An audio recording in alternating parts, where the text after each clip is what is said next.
The opinions, viewpoints, and beliefs presented on this program do not necessarily reflect those of the management, the affiliates and broadcast partners, or the sponsors. Listener discretion is advised.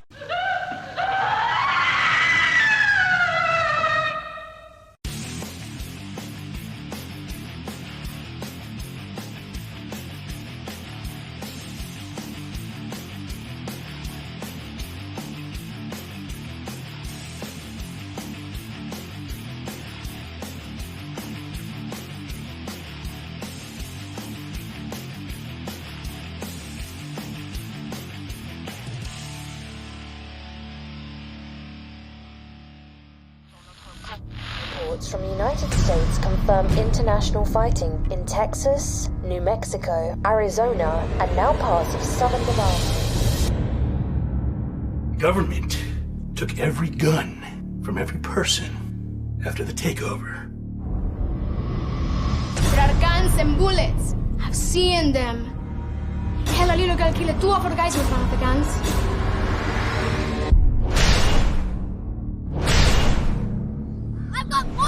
You bastards! She's barricaded with a shitload of guns. Here's what we're gonna do. He's getting her used to trading us bullets. Next, she trades us a gun. Then we put the bullets in the gun and shoot her in the fucking face. You think Gage would approve hurting little girls? We're at war. That's your problem. Always killing. But we won't have a king until the stoners and gypsies step into the ring. Hey, stoner! Time to take care of business! Bring me Mama!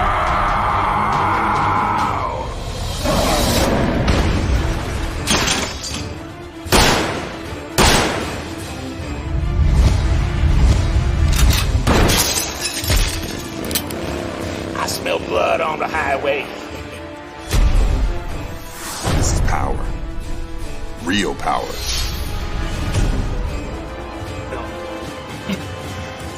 Yeah, we'd love our mothers if we knew who they were.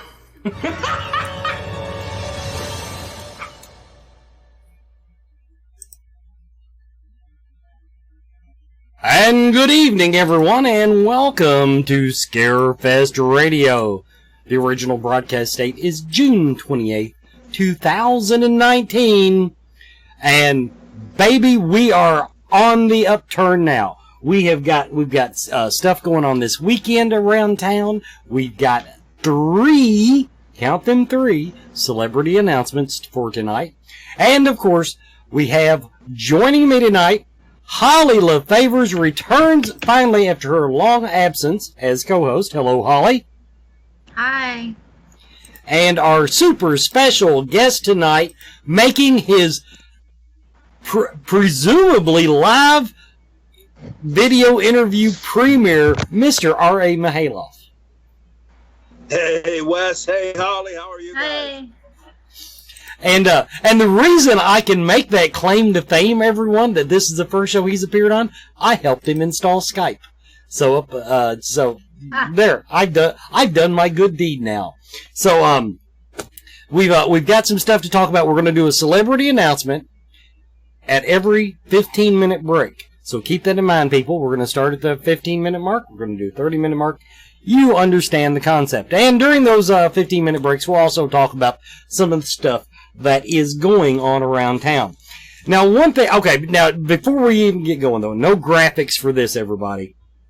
Happy birthday, Amber. Amber Truax is, she does about 50% of the booking for Scarefest Radio, just so you know, nearly all of the paranormal and cryptozoology and all of these serial killer experts that we've been having, Amber arranged those interviews. So I want to give a shout out to her. It is her birthday. And I'm not going to sing because then you have to pay royalties to some everybody out in Arizona. But then also another special announcement for Scarefest, the Scarefest family, as you were, and Scarefest Radio in particular. Meredith Blackwell gave birth to a bouncing baby boy. And Meredith is one of our people that write not only what all she does for Scarefest, but she does the summaries. One of the people I've got doing summaries for the episodes. So when you read something at scarefestradio.com, her byline might be on it. And I said bouncing baby boy because that's why people don't hand me babies anymore. Because I discovered that doesn't work at all. They don't bounce worth a shit. There! I made it through everything. All right, buddy! How you doing? Hello. One of my favorite stories about RA is, I think it was 2 years ago at Scarefest. I had been attending was it the launch? Yeah, it was the launch party. The launch party. And, all of the Scarefest ladies, office ladies, if you were just absolutely miserable human beings that night because a certain band of merry characters, including Mr. R.A. Mihailoff, had kept them out till like 4 a.m. the night before, doing shots and doing. I don't know nothing about that. So me at 2 a.m. leaving the launch party, mildly inebriated, I would say, walks up to this guy in the parking lot and said, "I'm going to give you a piece of my mind. Son of a bitch, No, I said, boy, you're a big son of a bitch." You're an intimidating character. You to just walk up on and try to talk down. You know that? Well, Wes, that's my job, you know. that is actually in your job. Speaking of which, okay, when I was doing image search on you to do banner work, there are pictures of you that I don't even recognize because if you actually smile, you don't look anything like yourself. What? I mean, when you give a big toothy, full face grin. I'm not saying you're not a perfectly wonderful human being, but well,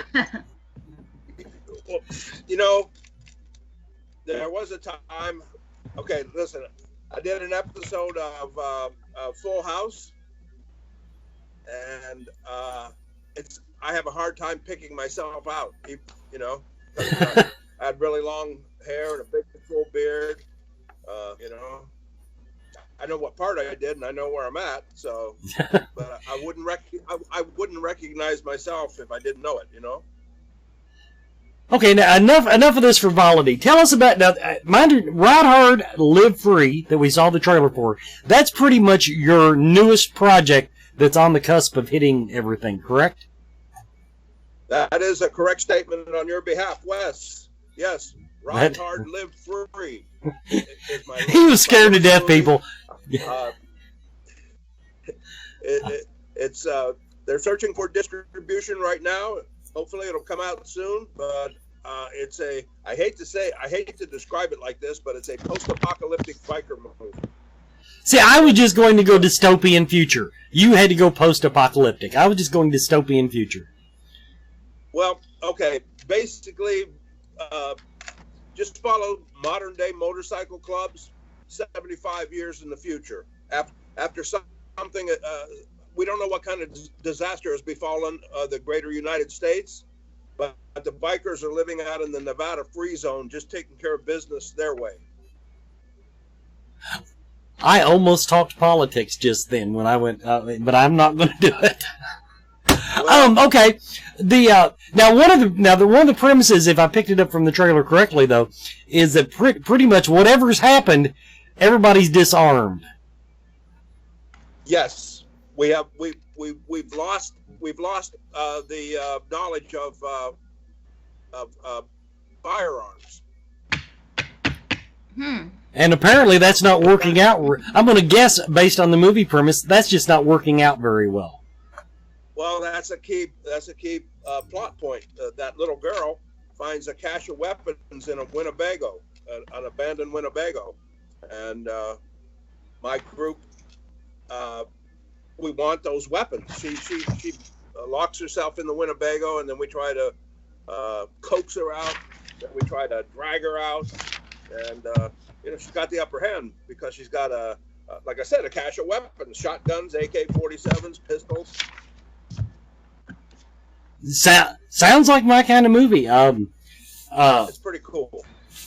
So do we have they set any target dates? I know you said they're searching for distribution right now, doing that. Have they set target dates when they think they're going to have this wrapped up, or is it still just that early in the stages of getting it out there? It's still pretty early. They're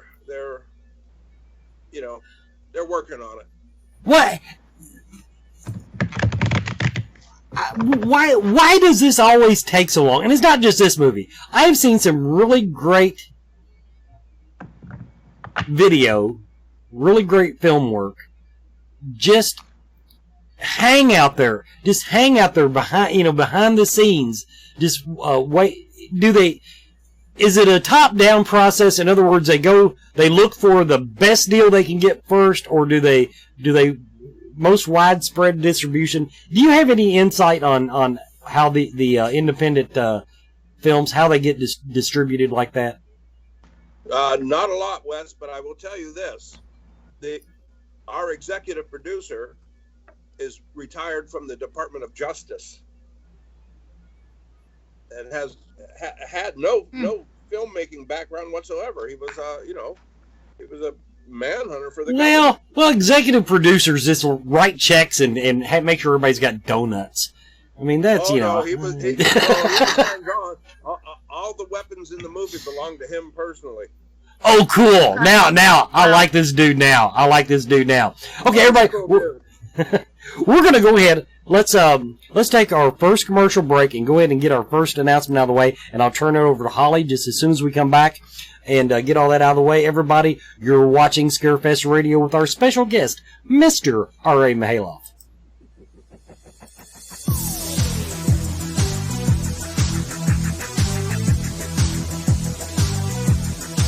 Have you checked out the Mama Ruby's family of metaphysical and spiritual shows? The Mystical Fair in Lexington, Kentucky, Lexington's only monthly psychic and holistic healing arts fair. The Inner Light Festivals in Louisville in June and Lexington in November. And watch for Mama Ruby's Expo coming in 2020. Plus, Mama Ruby's Meta Lecture Series featuring interesting guests speaking on fascinating subjects. Start your journey now at mamarubies.com for more information.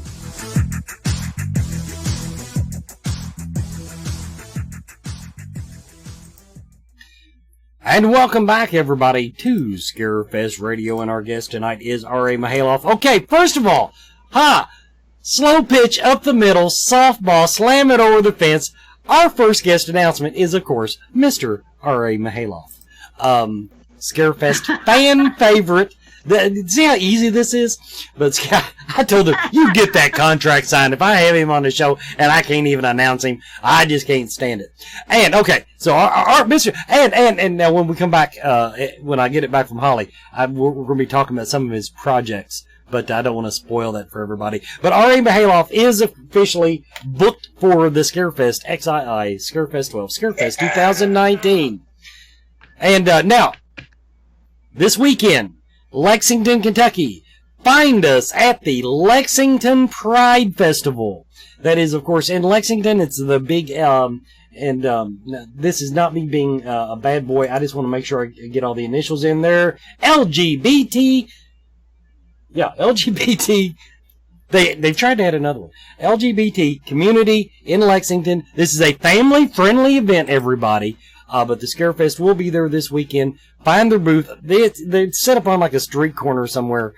Just listen for Layla. She'll probably be down there. But that's going on this weekend. So if you're in Lexington, definitely check us out at the Lexington Pride Festival. Holly, over to you. Hi. How's it going? Good. How are you? Good. I don't think we've met yet. I don't think so. No, I've been to Scarefest every year for 12 years. How many times have you been?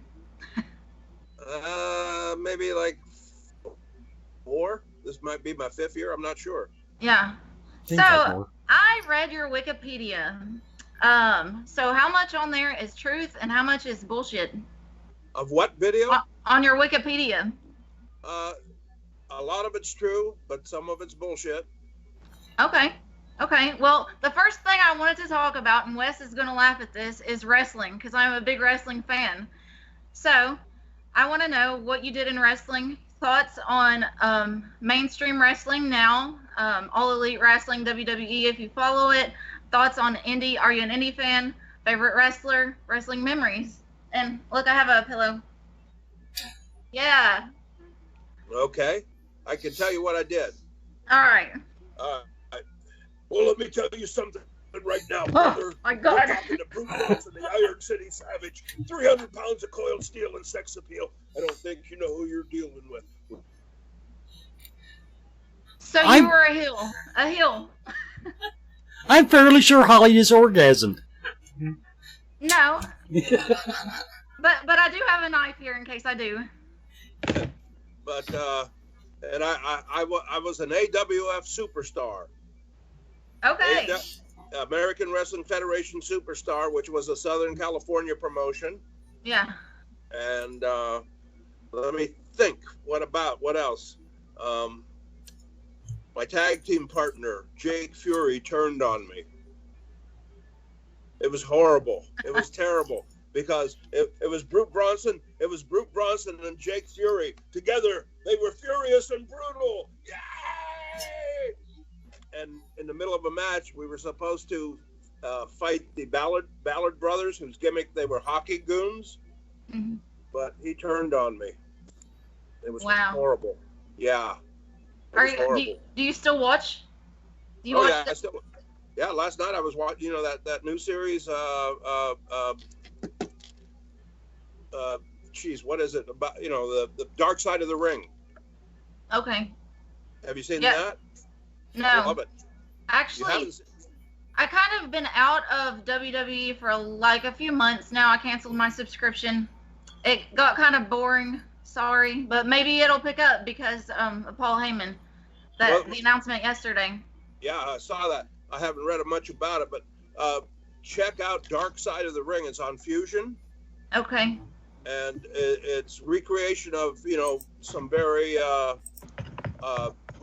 prominent episodes. Not necessarily, like the first episode was the death of Bruiser Brody. The other day they did, they profiled the Fabulous Moolah, and they do reenactment and tell the story. It's really good. Awesome. What are your do you go to shows anymore? Huh? Do you go to shows and watch? I haven't been to a live show in a long time. And who is your favorite wrestler? Like, say from the past. Oh, geez, Hulk Hogan, of course. Really? Mine's Andre the Giant. I thought you'd say somebody bigger than Hulk Hogan. Okay, look. When I met Hulk Hogan one time, and he said, "I need you on my tag team, brother." And what happened? But I met a lot of the boys. I used to train at the Golds in Venice, so I met a lot of the boys. Oh, I forgot to tell you one thing.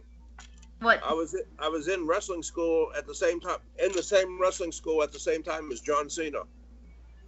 John Cena trained in Kentucky, though. Same one?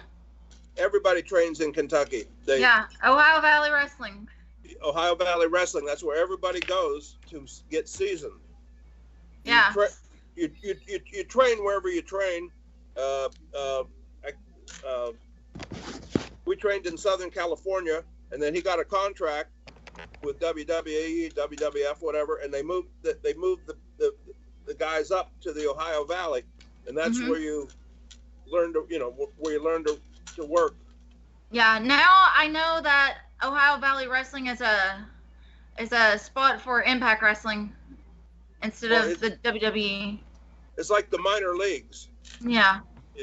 Everybody, Kurt Angle. Olympic gold medal wrestler Kurt Angle went to Ohio Valley for 2 years. Yeah. To learn how to work. Randy Orton, Brock Lesnar. Everybody. My favorite, Dolph Ziggler. You. Everybody. My friend. I didn't make it to Ohio Valley. Oh, it's now owned by Al Snow. Yeah. And he does acting. Do you know Al Snow? Do I know what? Al Snow. I've met him. I don't know him well. Okay. Let's see. I'll tell you who I just met recently that I really like a lot is Dustin Rhodes. Oh, yeah. Yeah. You know, I saw that you were going to be at Bubba Fest Con coming up, and so there's wrestlers there too. Yep. I made note of that. Yep, Dustin's going to be there. I don't remember who else. Paige. I never met her. Yeah. Okay. I like Jake the Snake. Do you? Oh yeah, he's a cool guy. The Bushwhackers. Oh yeah, yeah. I like Honky Tonk Man. He's a pretty cool guy. So, let's see. My next question is going to be opposite of wrestling. So, I read that you were in, licensed to drive. You played a truck driver, correct? In License to Drive, I played a tow truck driver. Which was in 1988? Was it? Yeah, I was 4 years old.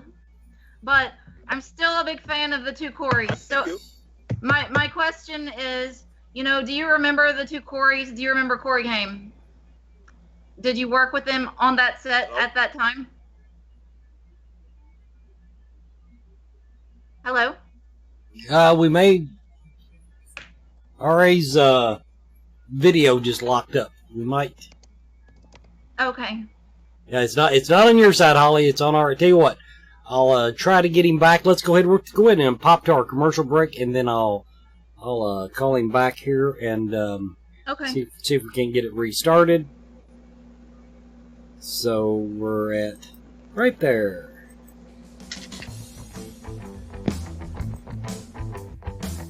Do you feel lost in life? Do you seem to be stuck in emotions that are not yours? Is your home not the sanctuary it should be? Contact Spirit Mechanics, where they take a team approach to your metaphysical and spiritual problems. Spirit Mechanics specializes in aura cleansing, stone attunement, attachment removal, and house cleansings.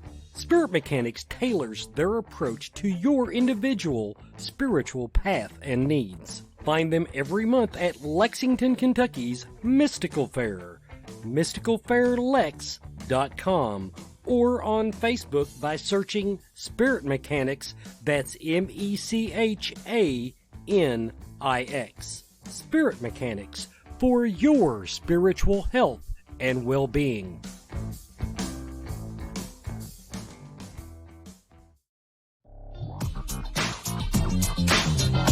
Everyone is talking about CBD oil. Most of us know that CBD is a cannabis compound that has significant medical benefits, but does not make people high. Its benefits include pain relief, anti-seizure properties, anxiety relief, fights cancer, reduces the risk of diabetes, and it is even used as a sleep aid.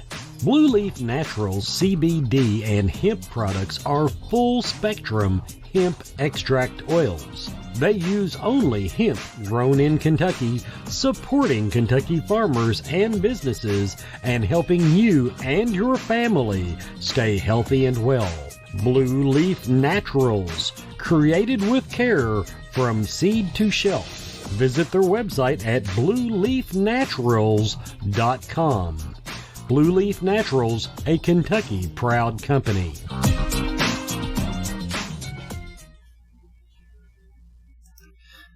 Okay, we're trying to get RA back on the line.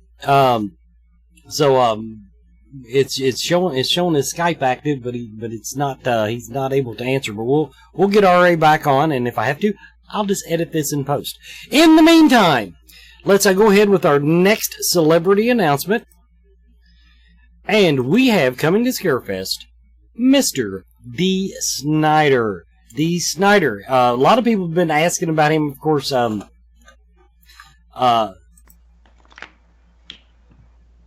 He's doing films now. We've got Strangeland, Ready Player One, but of course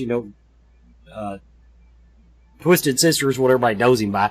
But he's expanded now. He's moved into our genre. So Mr. D. Snyder is coming to Scarefest, and a lot of people have been asking for him. So there's another big celebrity announcement for the Scarefest. Now, the other thing going on this weekend, another thing we want to talk about, the Mid-South Paranormal Convention. Mid-South Paranormal Convention is going on this weekend.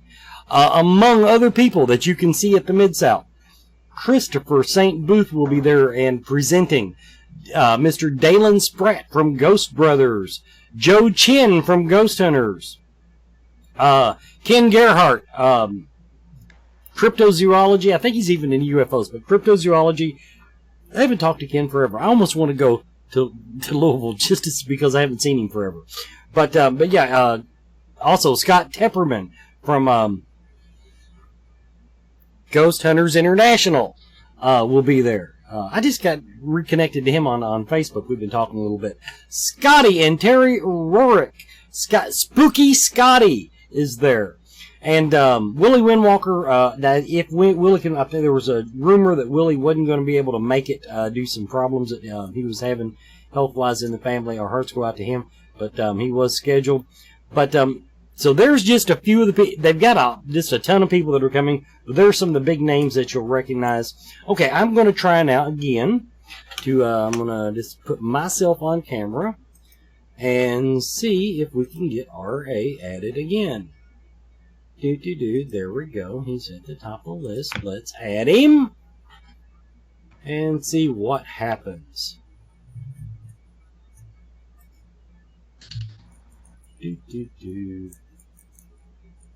It's like his internet just dropped.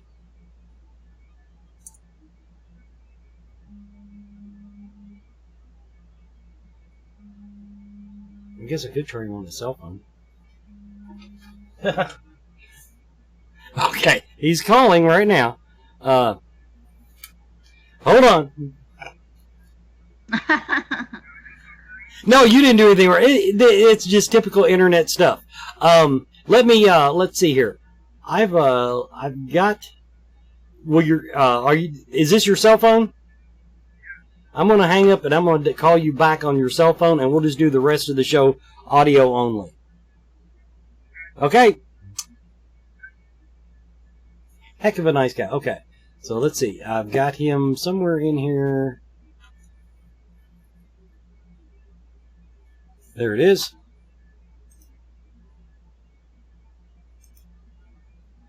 Let's try it with the phone.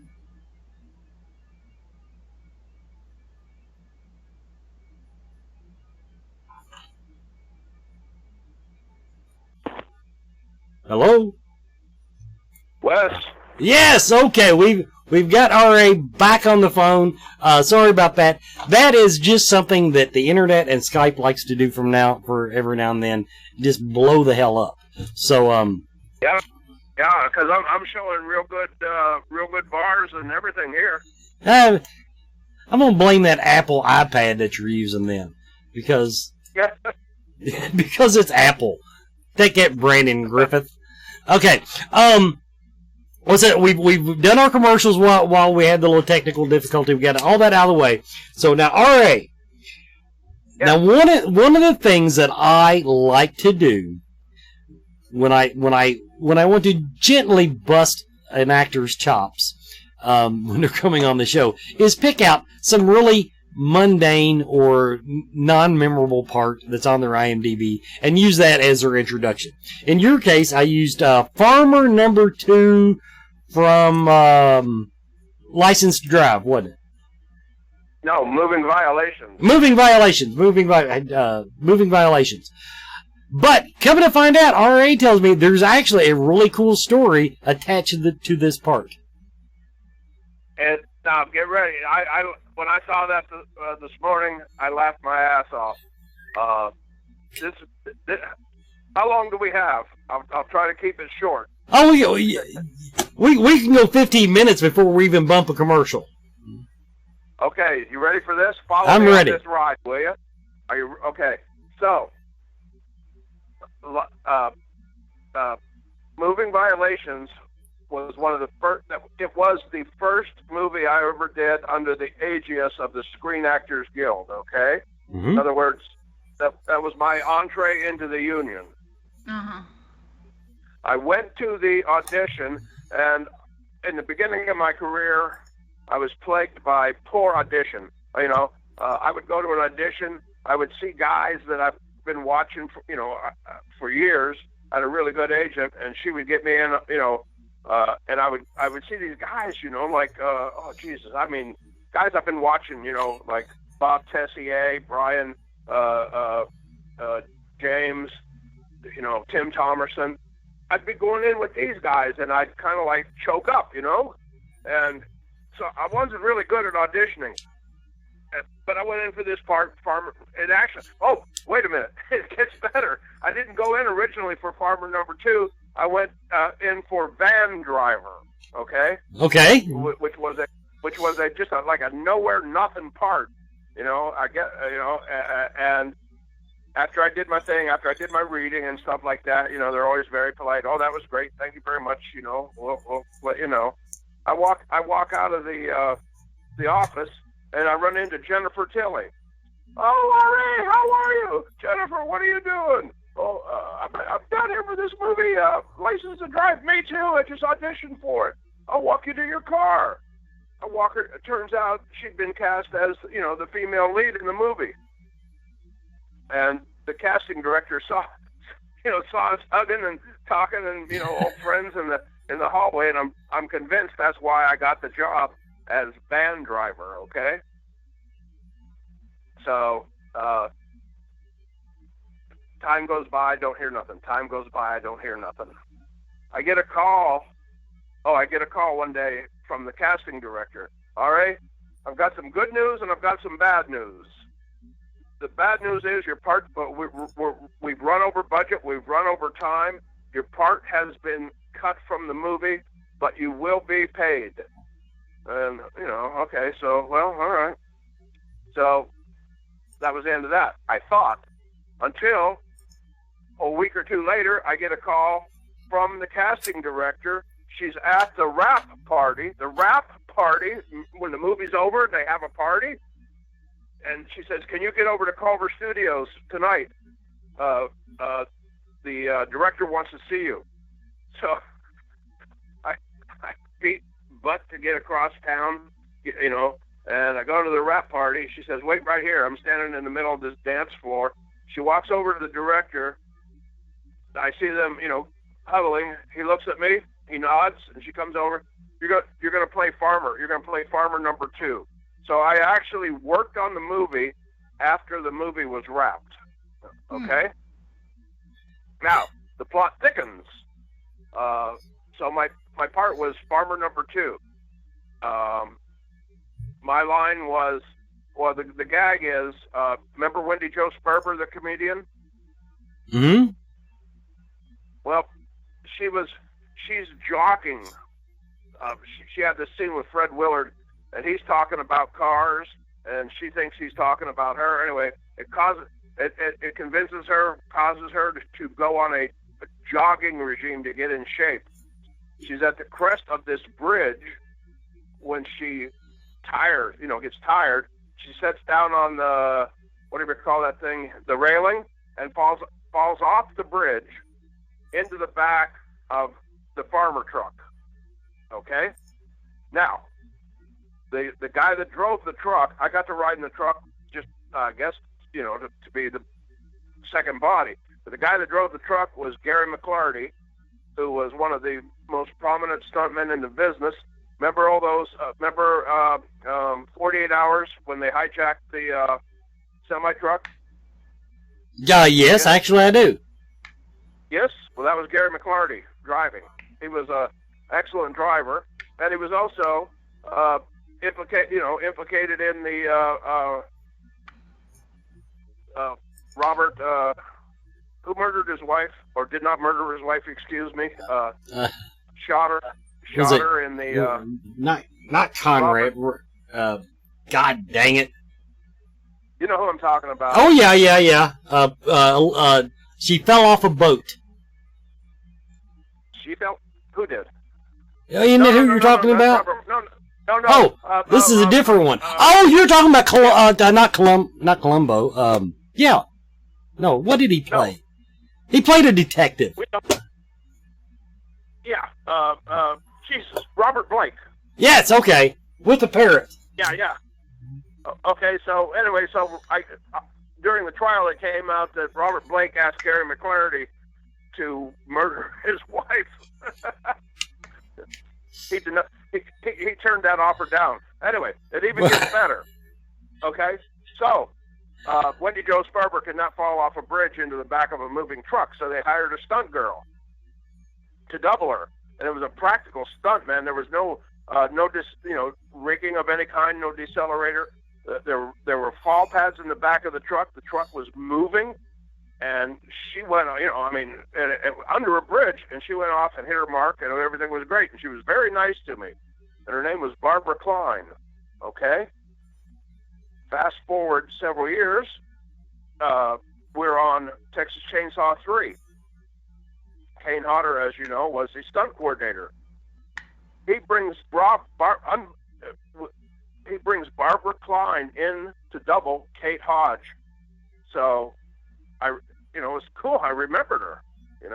She remembered me. But to me, that's extraordinary. What I find extraordinary is that when you start talking about Hollywood people killing their wives, and I had a list, and I guessed the wrong ones.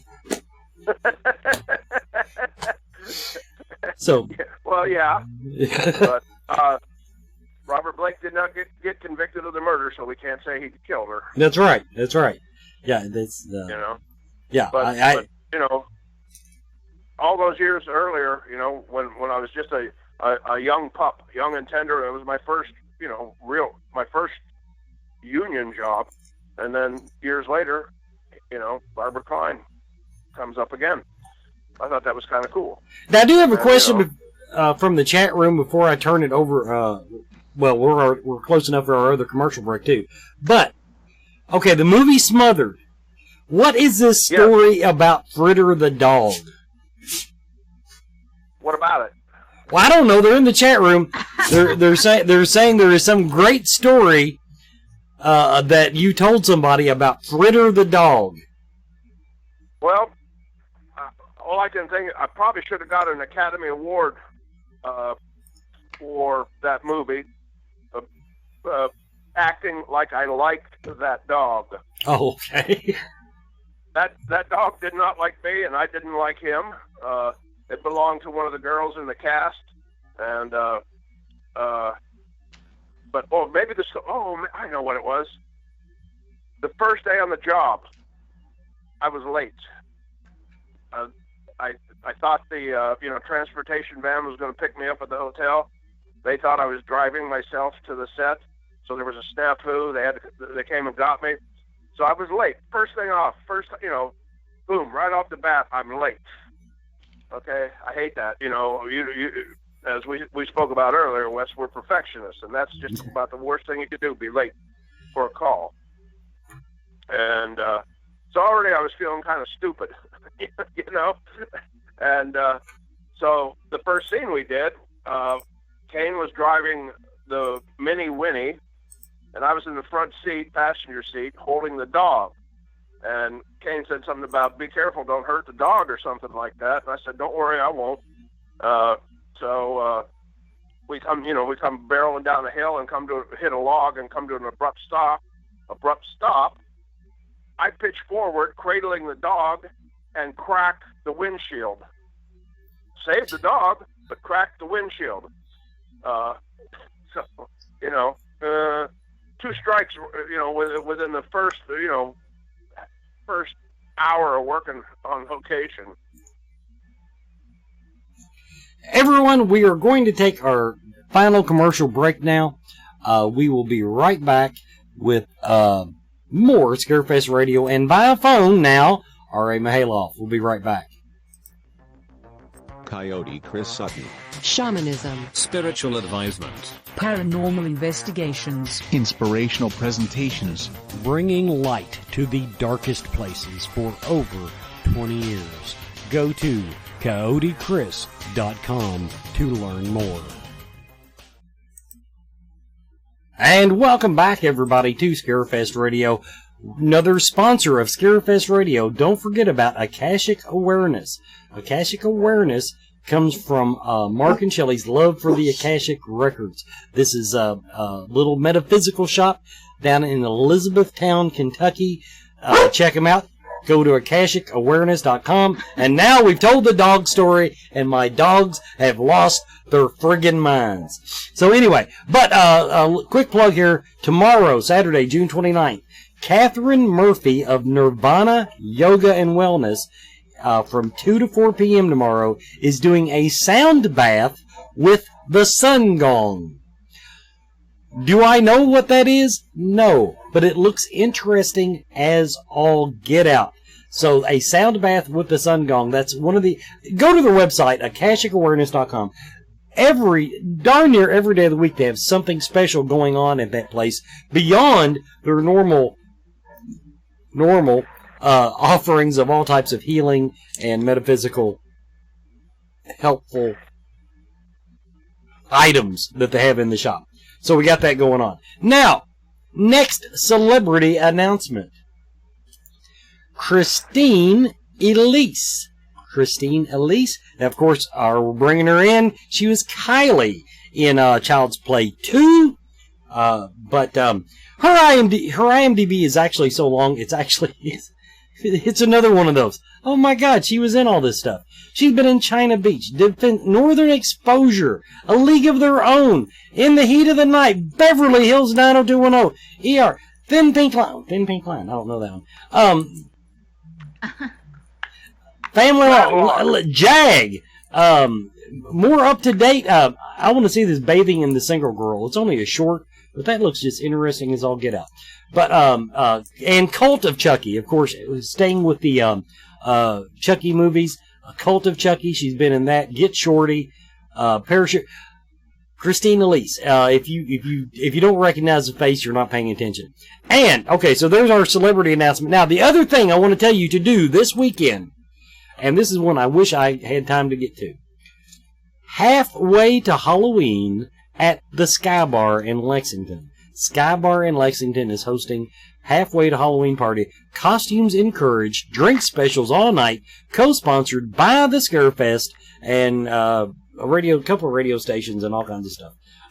But Scarefest, that's what's mattered. That is what matters. So check out the Sky Bar in Lexington. You can find them on Facebook if you don't know where they are. But there's a reason they're called the Sky Bar. You go to the is that Fifth Third Pavilion, and then you go up. It's just they're up. Nice little place. Been there a couple times. Everybody, going to turn it over now to Holly for the last few minutes of the show. All right, there I see myself. All right. Can Holly. You hear me? Hey, yep, I'm here.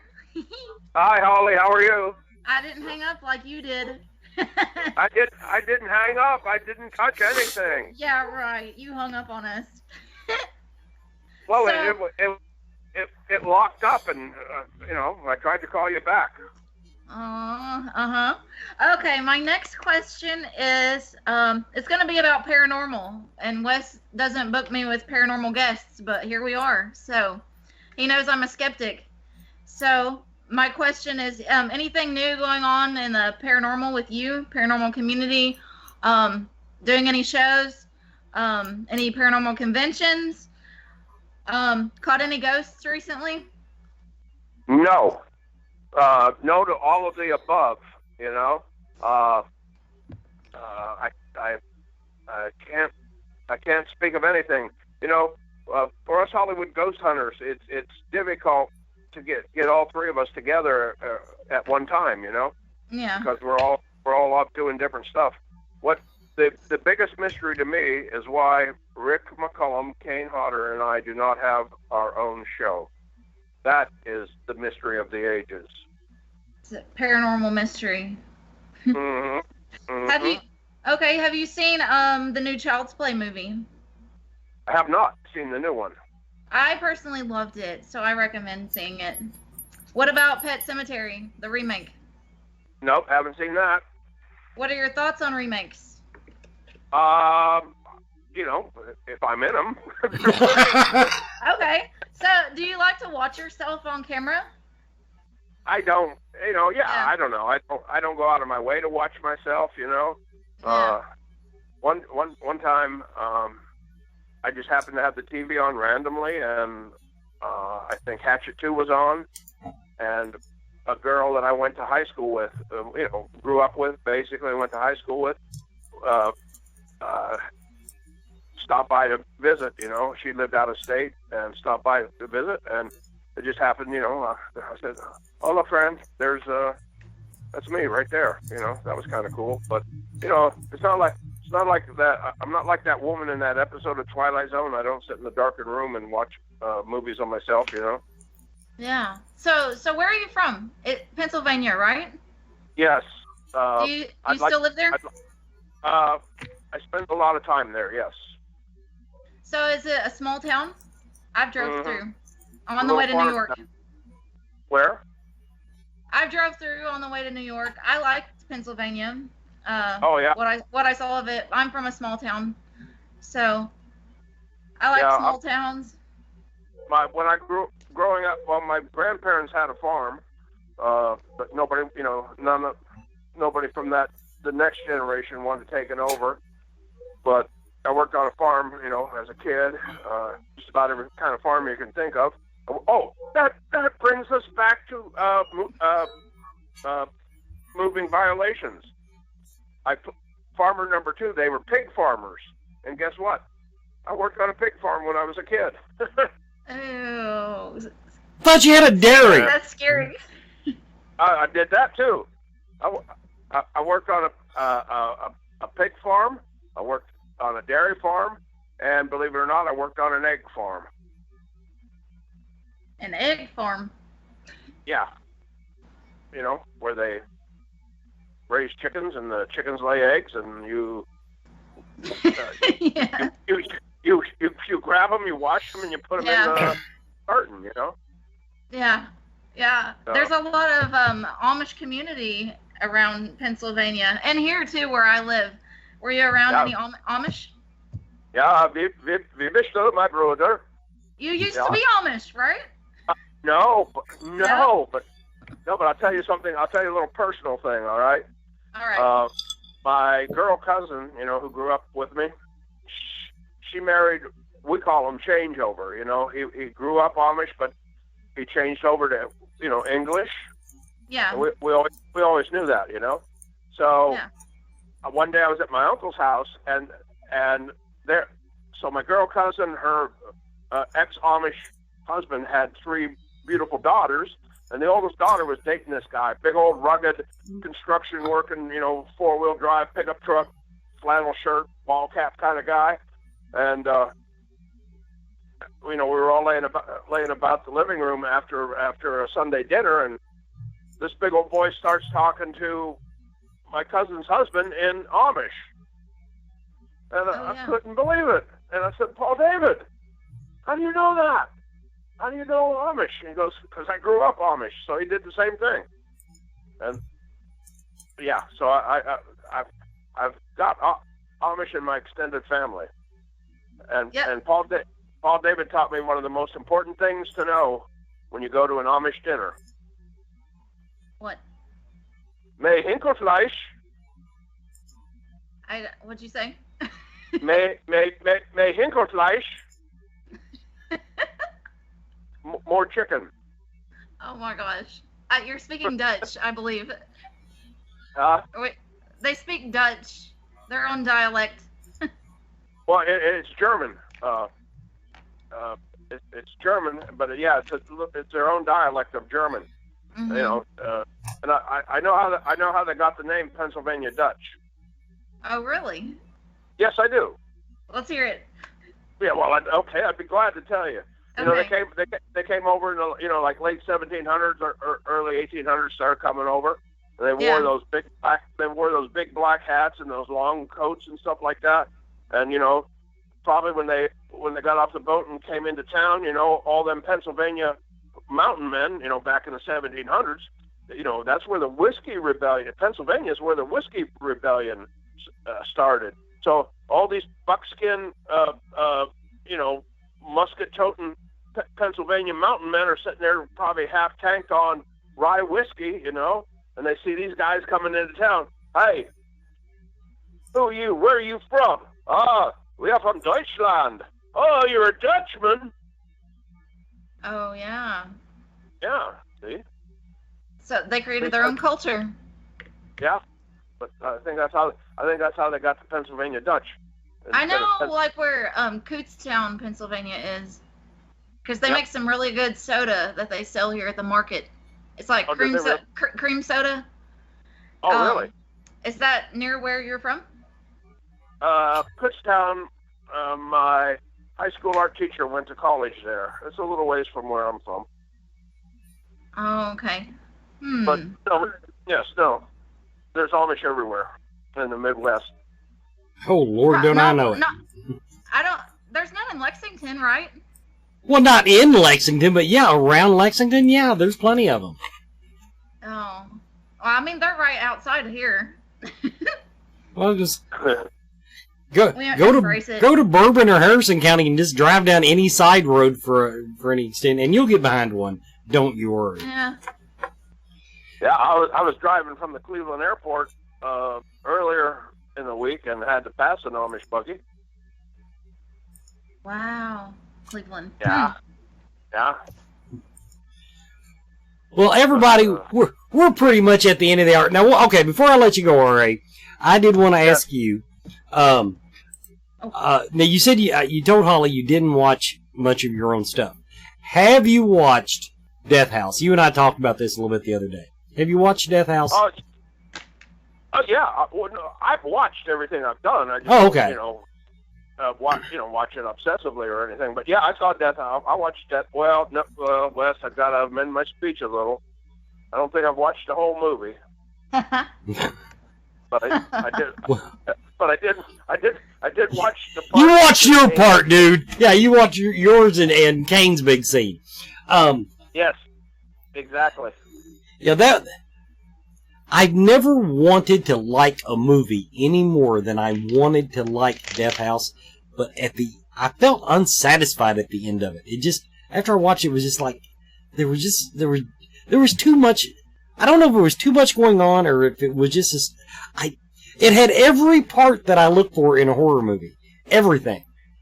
And it just never coalesced. And so I'm really hoping, when they get the trilogy worked out, that it all kind of, in other words, some things you can sit back and look at and go, yeah, okay, now I get it.